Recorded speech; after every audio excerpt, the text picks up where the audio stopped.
Yeah, and apparently nobody's here. It's still in the construction, so. It's not quite done being built yet. So, what are we gonna do? I don't know. We're gonna walk around the building. That won't sound weird. That won't look weird. At all. I mean, just stalking the building. Yeah, just stalking. I like we have this. to be careful though because technically that's still considered trespassing. And if the cops come by, we're gonna have to run. We're at the Jane Center of Greater Charlotte. We're here to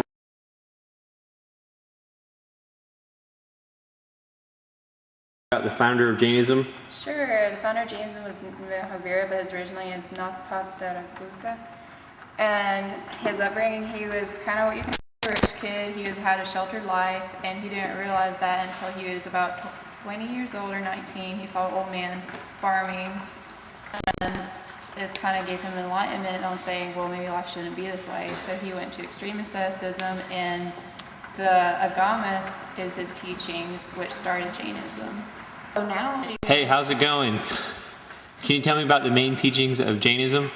well, really, they thought every living being has a soul, and that they were potentially divine, and that they believed in reincarnation, but only when that came, they had karma, and they believed that the world was made up of soul and matter, and that there was no creator, preserver, or destroyer of the universe, and they conquered your desire by your own effort to attain liberation. When a soul is freed from karma, it becomes free and attains divine consciousness, experiencing infinite knowledge, perception, power, and bliss. The triple gems of Jainism were the right view, right knowledge, right conduct, and that's really about it. Thank you. Say, how's it going? Can you please explain Moksha to me and how it works? Yeah, Moksha, it's the release from birth and from the recycle of rebirth. And to achieve Moksha, the soul, which is called the Atman, you have to have good karma, and you have to pretty much like take the world away from your soul, like separate the soul from the matter, and that way you achieve Moksha. Thank you. Hey, how's it going? Can you please explain the 5 vows of Jainism? I would be delighted to. Well, you see, there's 5 vows. Normal people like us only have to take 3 vows. Monks have to take all 5. The first one is ahimsa, which is non-violence and non-injury to life. The second one is satya, which is truthfulness and to always be honest. That's why Jains are really, really good business people. The third one is asetya, which is non-stealing, and you can't take anything that's not yours, basically.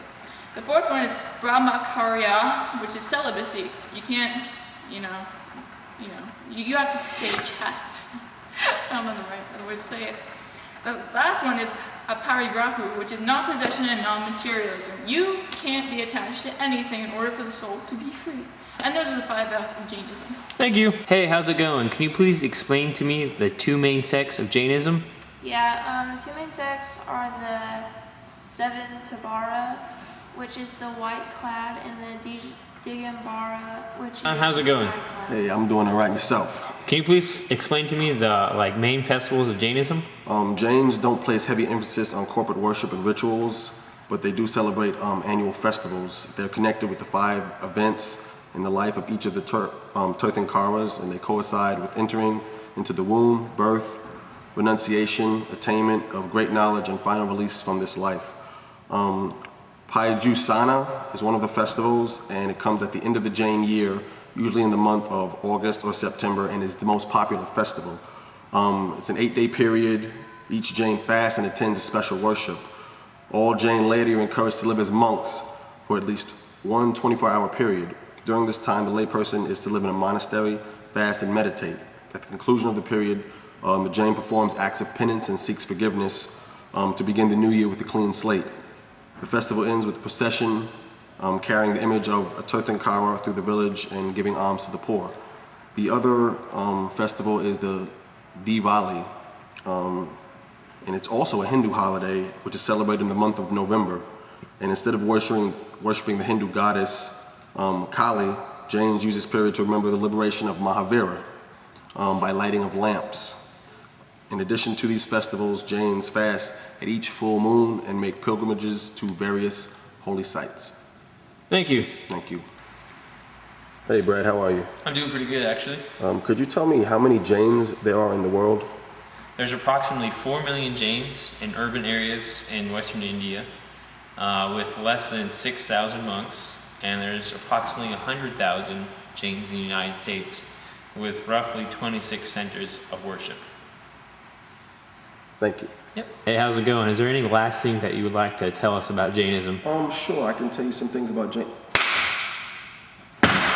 Well, first of all, what I just did is something that Jains don't do. They don't kill another living thing. They've been known to sweep in front of them to make sure that they don't step on any bugs, and they cover their mouths when they eat, sometimes to make sure that a gnat or a fly wouldn't fly into their mouth. They're strict vegetarians, and although they do not have a use for gods, they venerate the 24 Tirthankaras. Over the periods of history, Jains have been persecuted by the Hindus on various occasions. Once in the 11th century, over 8,000 Jains were slaughtered by Hindus. Wow, that's a lot. Yeah. All right, thanks, John. Thank you.